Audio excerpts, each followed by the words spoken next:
kes semalam yang bunuh menggunakan pisau Rambo tu kan. Ha. Itu ramai orang yang mengatakan bahawa dia berpunca daripada game. Ya. Pelajar yang taksub dengan game yang terlalu banyak Ya, yang saya ada tengok dalam sistem pada hari ini. ya, tak ada kawalan. Tak ada kawalan langsung.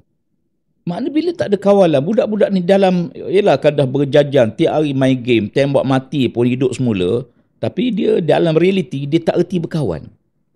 Sekarang ni budak-budak tak erti berkawan.